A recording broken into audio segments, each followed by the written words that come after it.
नमस्कार दोस्तों, मैं हूं रोहित निरंजन और स्वागत है आपका हमारे YouTube चैनल द सक्सेस पर। रीजनिंग में आज हम एक नया टॉपिक पढ़ने वाले हैं।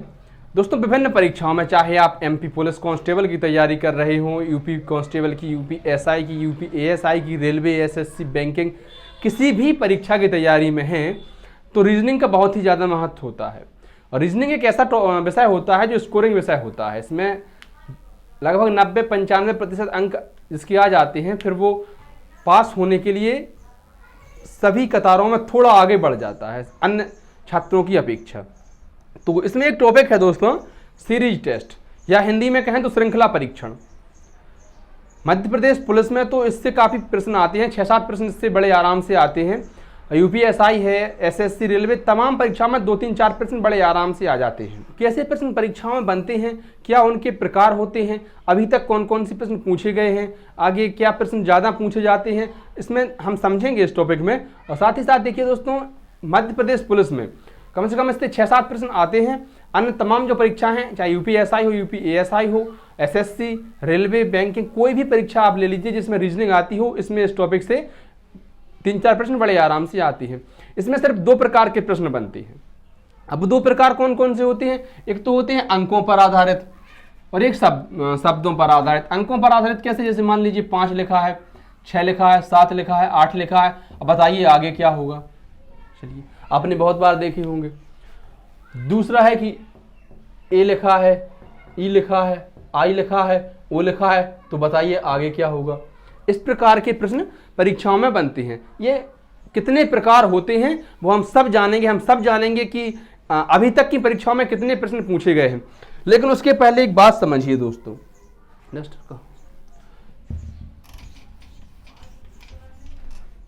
क्या होता है कि जो परीक्षा लेने वाला होता है वो जानना चाहता है कि हमारी तर्क शक्ति कितनी है, हम कितना सोच पा रहे हैं। उसने जिस प्रकार का प्रश्न बनाया है अपना माइंड सेट करके, क्या हम वहां तक पहुंच पा रहे हैं, उसके तरीके को कितना अपने आप पर अप्लाई कर पा रहे हैं। मान लीजिए उसने सोच कर रखा है कुछ और हमको अपनी सोच उसकी सोच से मिलानी है। जो परीक्षा बनाने वाला है उसकी सोच से हमको अपनी सोच मिलानी है। जैसे क्या होता है कि भाई सोच का फर्क होता है। अब मान लीजिए ये अपने कल्लू हैं, एक बार ये हलवाई की दुकान पर दही के साथ जलेबियां खा रहे थे। ये लॉकडाउन के पहले की बात है, अभी तो नहीं मिलती हैं। तो क्या हुआ दोस्तों कि एक कौवा वहां पर आया, उसने दही में चोंच मारी, हलवाई ने उसमें गरम वो झरिया जो होती है समोसा निकालने की, समोसा तलने की, वो मारी, कौवा वहीं मर गया। अब कल्लू बेचारे बड़े सीधे साधे सज्जन व्यक्ति, इनको बड़ा दुख हुआ। तो इन्होंने वहां पर एक कुछ डला हुआ था, कोयला मोयला, उससे लिख दिया कि काग दही पर जान गवाई। अब देखिए इन्होंने क्या लिखा है कि काग दही पर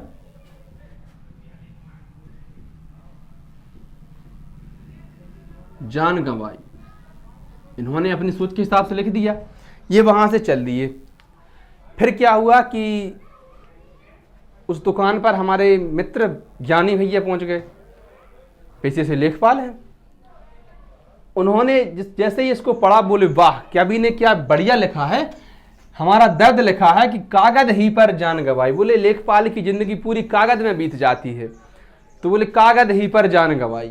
अब उन्होंने इसको इस तरीके से पढ़ा, इन्होंने कुछ और लिखा था। थोड़ी देर बाद वहां पे अपने राम सिंह पहुंच गए और राम सिंह ने जैसे ही इसको पढ़ा, बिल्कुल आग बबूला हो गए। उन्होंने क्या पढ़ा कि का गदही पर जान गवाई।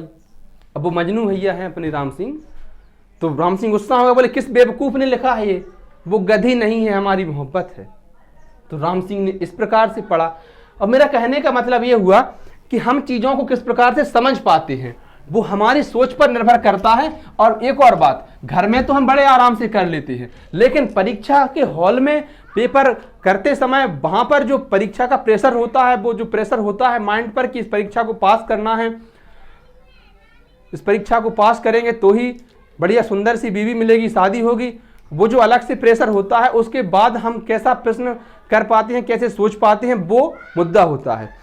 तो अब आते हैं मुद्दे की बात पर कि प्रश्न कैसे कैसे बनते हैं। ये है प्रश्न दोस्तों, MP पुलिस परीक्षा कांस्टेबल में पूछा गया है ये। और इसमें क्या पूछा जा रहा है कि बताइए 16, 23, 31, 40, 51, 61। तो अब आगे क्या आएगा? आगे क्या आएगा यह प्रश्न है, जल्दी से अपने दिमाग के घोड़े दौड़ाओ और बताओ कि क्या आने वाला है। हम इसको करते हैं तो पहले एक बात समझ लीजिए, जहां सामान्य वृद्धि हो रही हो उसका मतलब है कि जोड़ हो सकता है।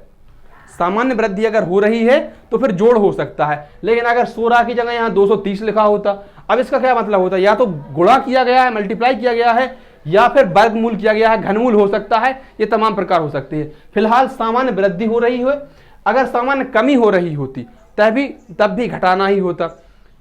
चलिए फिर देखते हैं, यहाँ पर हम कई अलग अलग तरीके होते हैं, इसमें इसका कोई विशेष नियम नहीं होता है, ना कोई सूत्र होता है, ये तो हमारी सोच के ऊपर निर्भर करता है। 16 से 23 कितने की वृद्धि हुई भाइयों? 7 की। 23 से 31 कितने की वृद्धि हुई? 8 की। 31 से 40 वृद्धि कितने की हुई भाई? 9 की। 40 से 50 वृद्धि 10 की हुई। 50 से 61 11 की वृद्धि हुई। अब बताइए 61 से क्या आएगा? तो आप कहेंगे कि देखो भाई 61 से जब हम अभी 11 की वृद्धि हुई थी तो अब हमको वृद्धि 12 की करनी है, तो 61 से फिर आ जाएगा 73। क्या आप इतनी बात समझ पाए हैं? अगर हां तो फिर हम अगला प्रश्न देखते हैं। देखिए दोस्तों, अगला जो प्रश्न है इसको समझिए जरा। यह अगला प्रकार है। मैं जितने भी प्रकार हो सकते हैं 15, 20, 50, 100 जितने भी प्रकार होंगे सभी के एक एक दो प्रश्न अवश्य कराऊंगा, सभी से आपको जोड़ूंगा। साथ ही आप भले रूप से समझ जाएंगे कि कितने प्रकार संभव हो सकते हैं।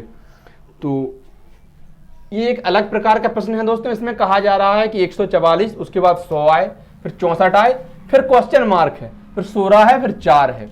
अब क्या कर सकते हैं हम, कितने प्रकार से सोच सकते हैं। देखिए कम होते जा रहे हैं।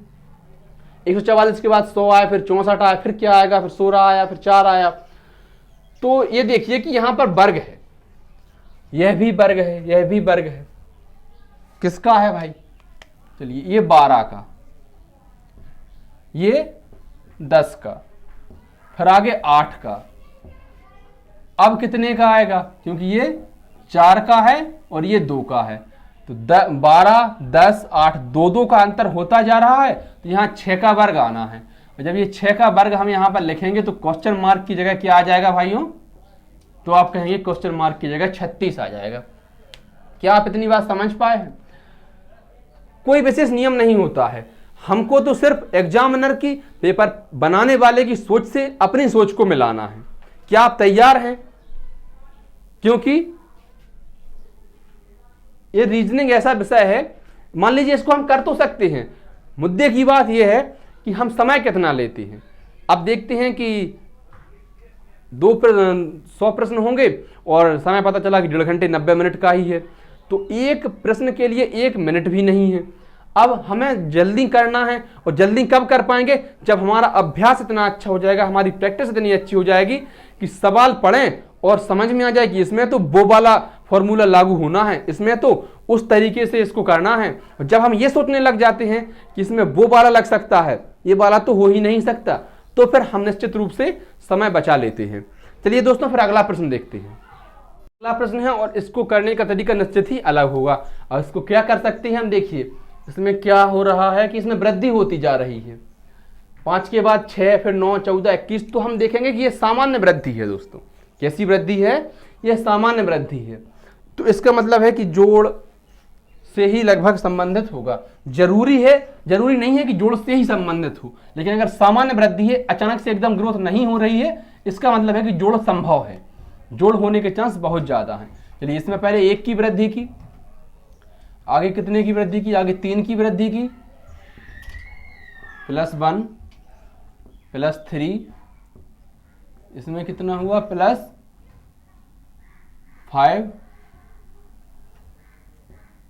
+7।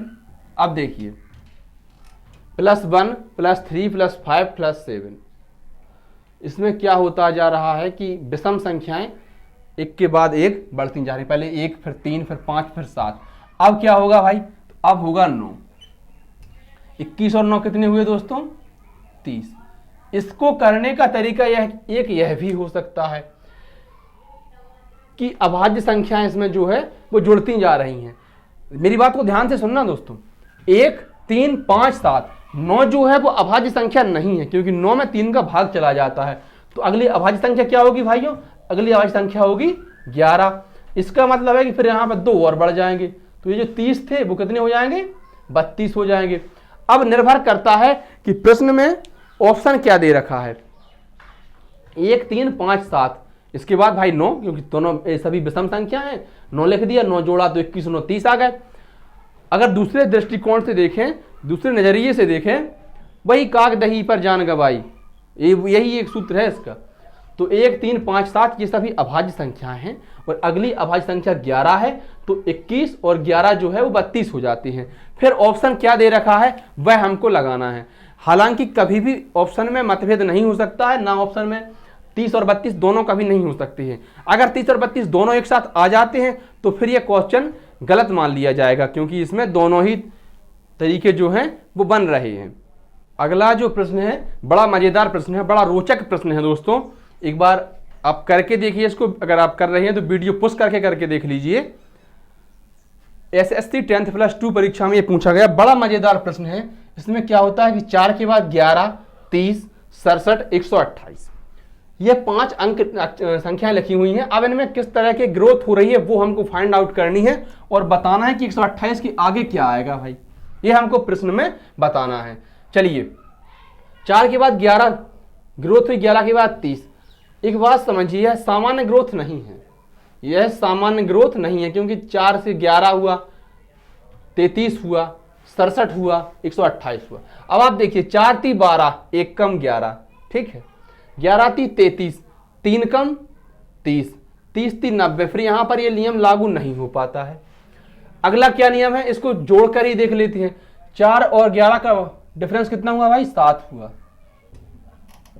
तो पहले इसमें कितने जोड़े गए? 7 जोड़े गए। फिर कितना? फिर 19, 19 के बाद फिर कितना? 37। अरे हाँ या ना? 37 के बाद फिर कितना? 1 6 61। चलिए फिर आगे देखते हैं। अब यहां पर हम क्या देख पाए? 7 21 19 29। हम दोस्तों अंतर का अंतर और निकाल कर देखते हैं। तो 7 और 19 का अंतर कितना हुआ भाइयों? आप कहेंगे 12। 19 और 37 का अंतर कितना हुआ? आप कहेंगे 18। 37 और 61 का अंतर कितना हुआ? तो आप कहेंगे 4 3 24। अब देखिए यहां पर हमको एक थोड़ी सी लिंक मिल रही है। क्या लिंक मिल रही है भाइयों? 12 18 24। अब यहां पर हम देखिए +6 +6, अब तो आगे ही +6 करेंगे ना। जैसे ही यहां पर आगे +6 करते हैं, ये जो रो है ये 30 हो जाती है। कितने हो जाते हैं ये 30 हो जाते हैं। और 30 जब इनमें जोड़ा जाए, इसका मतलब होगा 1 और 9 91 का अंतर 91 है। कि आप समझ पा रहे हैं हम बात अंतर के अंतर की कर रही है। अभी 128 के बाद क्या आएगा? 128 के बाद जो आएगा उसके बीच में और 128 के बीच में 91 का अंतर होता है। इसका मतलब 91 का अंतर होना है। इसका मतलब कि 91 और 128 को जोड़ दिया जाए। तो जब इनको जोड़ेंगे तो क्वेश्चन मार्क की जगह भाइयों क्या आ जाएगा? 8 और 1 9, 9 2 11 की 1, हासिल 1 और 1 2, 219। ये हमारा सही आंसर हो जाता है इस प्रोसेस के बाद। थोड़ा लंबा प्रश्न है, थोड़ा लेंदी प्रश्न है, थोड़ा टाइम टेकिंग प्रश्न है, लेकिन जब हम ऐसे प्रश्नों की बहुत अधिक अभ्यास कर लेते हैं, बहुत अधिक प्रैक्टिस कर लेते हैं, तो फिर ये प्रश्न हमारी उंगलियों पर आने लग जाते हैं। किया क्या है? कुछ नहीं किया है। पहले अंतर लिया, उससे कुछ मिलान नहीं हो रहा था, तो फिर अंतर का अंतर लिया, और जैसे ही हमने अंतर का अंतर लिया भली भांति समझ गए कि इनमें क्या हो रहा है भाई, इनमें 6 की वृद्धि हो रही है। चलिए फिर यहाँ पे 6 की वृद्धि की, 6 की वृद्धि की तो 24 के बाद 30 आया। जब 30 आ गया तो फिर 30 61 को जोड़ दिया तो 91 आया। इसका मतलब हुआ कि 128 और जो अगली संख्या है उसके बीच में 91 का अंतर है, और जब इनको जोड़ा तो आंसर क्या आ गया हमारा 219 या फिर 219। मैं उम्मीद करता हूं दोस्तों आपको वीडियो अच्छी लगी हो। अगर अच्छी लगी हो तो हमारे चैनल को सब्सक्राइब करें, वीडियो को ज़्यादा से ज़्यादा शेयर करें, लाइक करें, और अगर कोई कमी है तो तुरंत कमेंट बॉक्स में बताएं। ये सीरीज टेस्ट की पहली क्लास है, आगे भी क्लास आपको निरंतर मिलती रहेगी। धन्यवाद दोस्तों।